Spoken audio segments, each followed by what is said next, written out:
안녕하세요, 청취자 여러분. 오늘 저희가 함께 깊이 파고들어볼 자료는요. 소프트웨어 관리 분야의 전설적인 명저죠.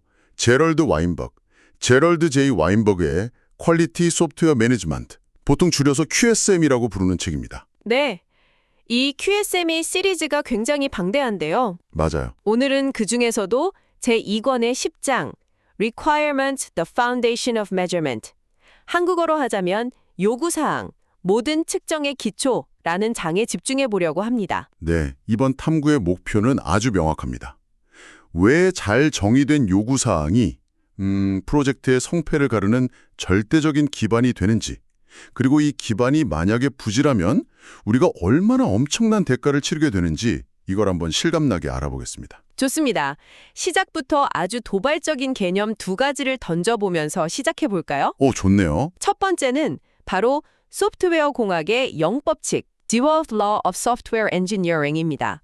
그리고 두 번째는 프로젝트를 아예 망쳐버릴 수도 있는 음의 차수 측정, 그러니까 Negative Order Measurement에 대한 이야기입니다. 영법칙이라니 이름부터 흥미로운데요. 품질에 신경 쓰지 않는다면 다른 어떤 목표든 달성할 수 있다. 와, 이 한 문장이 꼭 모든 프로젝트 관리자가 겪는 딜레마의 핵심을 찌르는 것 같아요.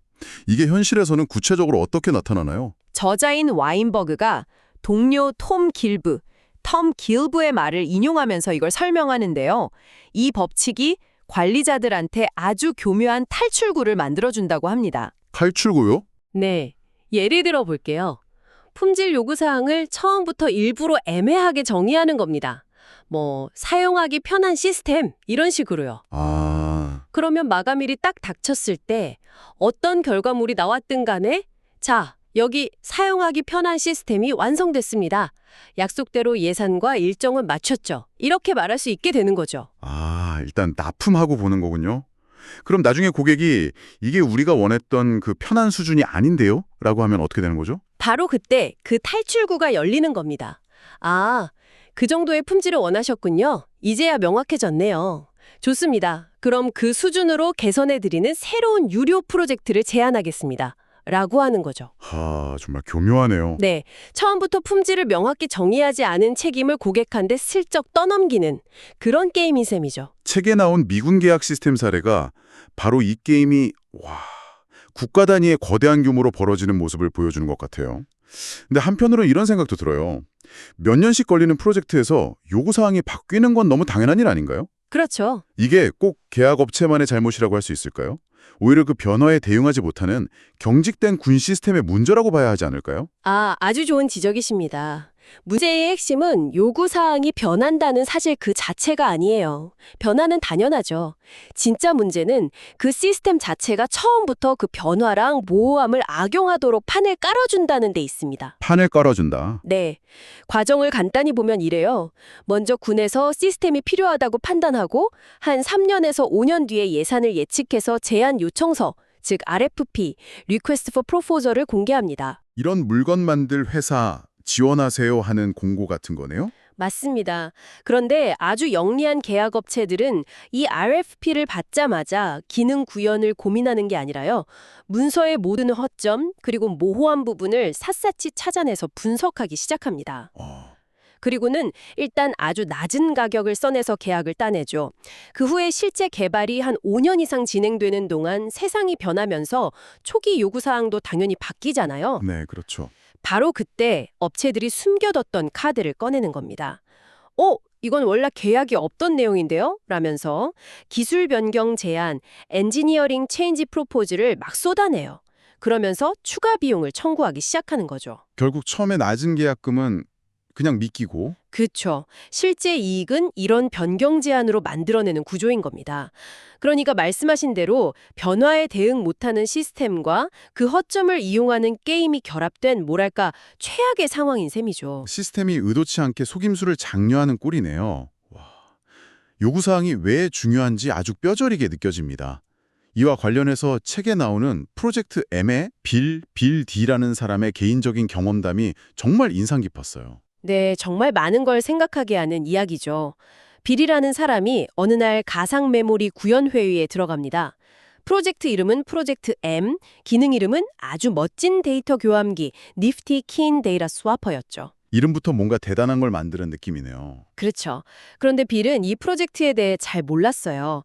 그래서 괜히 기본적인 질문을 했다가 무시당할까봐 그냥 기술적인 세부 사항에만 집중하기로 마음먹습니다. 아, 우리도 흔히 그러잖아요. 회의에서. 맞아요.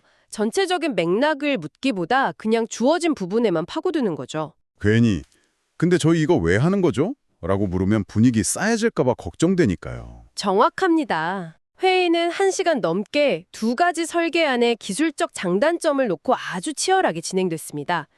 그러다 빌이 두 설계안을 더 잘 이해하려고 정말 순수하게 기술적인 질문 하나를 던져요. 네. 혹시 특정 시점에 할당될 것으로 예상되는 객체의 수가 몇 개인가요? 아주 구체적인 질문이네요. 근데 이 질문 하나가 모든 걸 바꿨다고요? 그렇습니다. 이 질문에 아무도 선뜻 대답을 못하고 서로 얼굴만 쳐다보고 있으니까 다른 누군가가 질문을 조금 더 근본적으로 바꿔서 다시 던졌어요. 잠깐만요. 그래서 실제로 이 가상 메모리 기능을 사용하려는 사람이 우리 팀에 있긴 한가요? 그리고 그 순간 회의실에 정적이 흘렀습니다. 설마요. 네. 충격적인 사실이 드러났죠. 아무도 그 기능을 사용할 계획이 없었습니다. 모두가 다른 누군가에게는 필요하겠지라고 그냥 막연히 추측만 했던 거예요. 결국 수개월간의 노력이 들어간 이 아주 멋진 데이터 교환기는 그 자리에서 통째로 폐기되었습니다. 와. 만약 빌이 프로젝트 초기에 그 바보 같은 질문을 던졌다면 회의 1시간이 아니라 개발 기간 수개월을 아낄 수 있었겠네요. 아, 이제 알겠습니다. 그 회의가 왜 그냥 시간 낭비가 아니라 그보다 더 나빴는지요. 잘못된 길로 가면서도 다들 우리는 지금 아주 중요한 기술적 논의를 하고 있어 라고 착각하게 만들었으니까요. 이게 바로 앞서 말씀하신 음의 차수 측정, 네게티브 오더 매저먼트군요. 그 1시간의 회의는 그냥 시간을 허비한 게 아니에요. 틀린 가정 위에서 올바른 기술적 결정을 내리려고 애썼기 때문에 팀에게 우리는 올바른 방향으로 나아가고 있다는 거짓된 안정감과 잘못된 성취감을 줬죠. 차라리 그 시간에 회의를 안 하고 우리는 아직 뭘 해야 할지 모른다는 그 불편한 진실을 직시하는 게 훨씬 나았을 겁니다. 이게 바로 아무것도 안 하는 것보다 더 나쁜 음의 차수 측정의 무서움이죠. 빌의 이야기는 정말 충격적이네요. 단 하나의 바보 같은 질문이 수개월의 작업을 그냥 없애버렸으니까요. 이건 단순히 시간을 아꼈다는 걸 넘어서 우리가 프로젝트를 바라보는 방식 자체에 근본적인 질문을 던지는 것 같습니다. 맞습니다. 마치 완벽한 계획을 세우고 그대로 실행하면 된다는 이른바 폭포수 모델, 워터폴 모델 같은 생각에 찬물을 끼얹는 거죠. 맞아요. 많은 분들이 소프트웨어 개발을 폭포수가 위에서 아래로 떨어지듯이 한 단계가 완벽히 끝나야 다음 단계로 넘어갈 수 있는 폭포수 모델처럼 생각하죠. 요구사항 정의 끝나고 그다음에 설계, 개발 이런 식으로요. 네. 하지만 이 책은 현실은 전혀 그렇지 않다고 말합니다.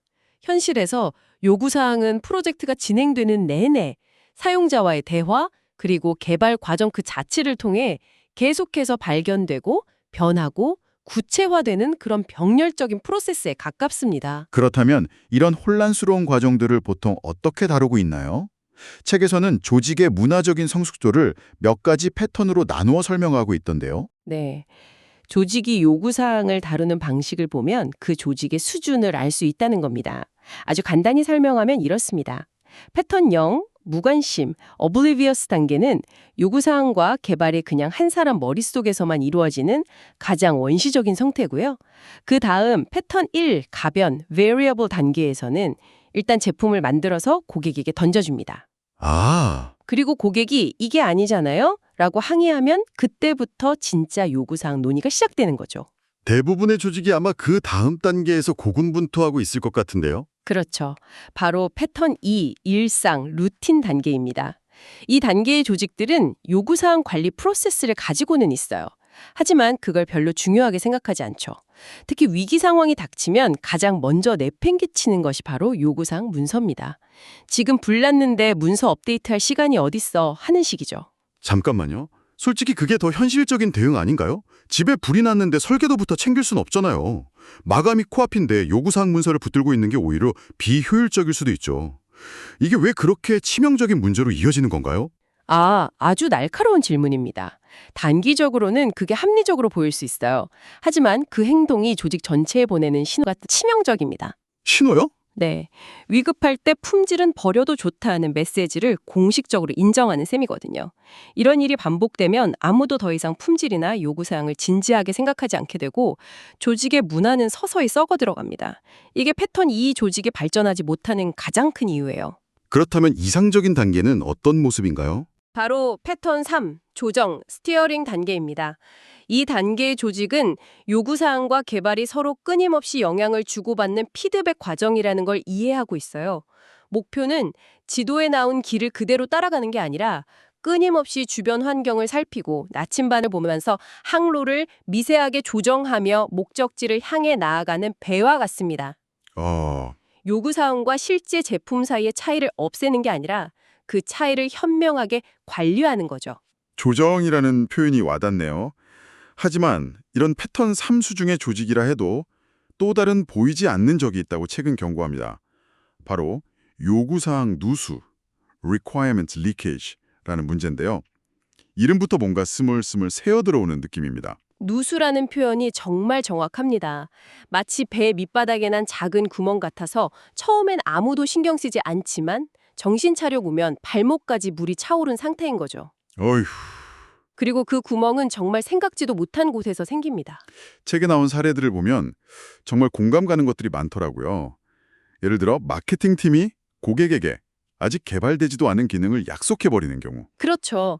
아니면 자신감 넘치는 개발자가 내 경험상 이게 맞아 하면서 혼자 중요한 결정을 내리는 경우도 있고요.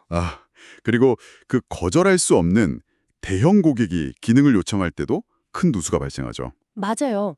또 저는 개인적으로 지나가던 경영진의 한마디가 가장 무섭습니다. 맞아요. 회의 중에 임원이 이런 기능이 있으면 참 좋겠네 라고 툭 던진 한마디가 어느새 반드시 구현해야 할 최우선 과제로 둔갑해 있는 경우. 정말 흔하죠. 그런 지나가던 요구사항이 실제 프로젝트에 얼마나 큰 영향을 미치나요? 그 영향은 생각보다 훨씬 심각합니다. 그런 작은 누수들이 모여서 거대한 강을 이룹니다. 책에 나온 통계를 보면 정말 충격적인데요. 한 프로젝트에서는 요구사항 정의가 완료되었다고 선언한 이후에 실제 요구사항이 87%나 증가했다고 합니다. 170%요? 네. 일반적으로도 프로젝트가 끝날 때쯤 처음보다 50%에서 75%가 늘어나는 게 보통이고요. 심지어 미공개된 군 프로젝트 보고서에서는 평균 100%의 요구사항 증가가 있었다고 합니다. 100%요? 그럼 프로젝트 규모가 그냥 2배가 됐다는 말이잖아요. 네, 이건 보이지 않는 적이 아니라 프로젝트를 통째로 삼켜버리는 괴물이네요. 맞습니다. 모두가 열심히 노를 젓고 있는데 배 밑에서는 계속 물이 새어 들어와서 배를 가라앉히고 있는 것과 똑같습니다. 그렇다면 이 모든 누수를 어떻게 막을 수 있을까요? 이렇게 혼란스러운 상황을 통제할 방법이 있긴 한 건가요? 책에서 제안하는 해결책인 스타트 보고서를 봤을 때 솔직히 좀 의아했어요. 고작 서류 한 장으로 이 거대한 문제를 해결할 수 있다고요? 개발자의 입장에서는 그냥 서류 작업이 하나 느는 것처럼 들리는데요. 이게 정말 현장에서 효과가 있을까요? 오히려 속도만 늦추는 관료주의적인 절차가 되진 않을까요? 정확히 많은 사람들이 처음 갖는 반응입니다. 또 서류 작업이야 하고요. 하지만 착수 과업 승인 보고서, 스타트업 태스크 액셉턴스 리포트, 줄여서 스타트의 핵심은 서류 자체가 아니에요. 그 안에 담긴 약속과 책임의 무게에 있죠. 약속과 책임. 네, 핵심 규칙은 단 하나입니다. 누구든 어떤 과업을 시작하기 전 반드시 관련된 모든 사람의 서명이 담긴 스타트 보고서가 파일로 보관되어 있어야 한다. 서명이 그렇게 중요한가요? 네, 서명의 힘이 이 도구의 전부라고 해도 과언이 아닙니다. 이 보고서에는 과업 수행에 필요한 정보, 즉 명확한 요구사항, 그리고 자원, 인프라가 모두 준비되었는지를 확인하는 내용이 담겨 있거든요. 개발자가 여기에 서명한다는 건 나는 이 과업을 성공적으로 완료하는 데 필요한 모든 것을 확인했으며 그 결과에 대해 개인적으로 책임을 지겠습니다. 라고 공표하는 것과 같아요. 만약 요구사항이 불명확하다면 서명을 거부하고 요구사항 불명확이라고 적으면 됩니다. 그러면 공은 요구사항을 명확하게 만들어야 할 책임자에게 넘어가는 거죠. 아, 그렇게 되면 요구사항 변경이 투명해질 수밖에 없겠군요. 누군가 중간에 이거 간단한 거니까 좀 추가해줘 라고 말로만 지시하는 게 불가능해지네요. 그렇죠. 새로운 스타트 보고서를 작성하고 관련된 모든 사람의 서명을 받아야만 하니까요. 비밀스러운 변경을 원천 차단하는 장치가 되는 거군요. 정확합니다. 이건 단순히 서류 작업을 추구하는 게 아니에요. 맨 처음에 이야기했던 그 탈출구 게임, 즉 모호함을 이용해서 책임을 회피하던 문화를 끝내겠다는 조직 전체의 선언입니다. 애매한 추측과 구두 약속 대신에 명확한 책임과 전문적인 약속을 기반으로 일하겠다는 새로운 관계의 시작을 알리는 신호탄인 셈이죠. 오늘 탐구를 정리해 보겠습니다. 첫째, 소프트웨어 공학의 영법칙을 기억해야겠습니다. 명확한 품질 요구사항 없이는 일정이나 예산 같은 다른 목표는 달성할 수 있을지 몰라도 그 결과물은 아무도 원하지 않는 쓰레기가 될 수 있다는 강력한 경고였죠. 둘째, 요구사항 정의는 프로젝트 초반에 끝나는 일회성 이벤트가 아니라 프로젝트 전반에 걸쳐서 끊임없이 대화하고 조정해야 하는 살아있는 프로세스라는 점입니다. 완성하는 것이 아니라 관리하는 것이죠.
셋째, 눈에 잘 보이지 않는 요구사항 누수는 처음 계획보다 프로젝트의 규모를 2배까지도 키울 수 있는 조용하지만 정말 치명적인 위험이라는 사실을 인식해야 합니다. 그리고 마지막으로 이 모든 혼란을 관리하기 위해 START 보고서와 같은 간단하고 공식적인 절차를 도입하는 것이 중요합니다.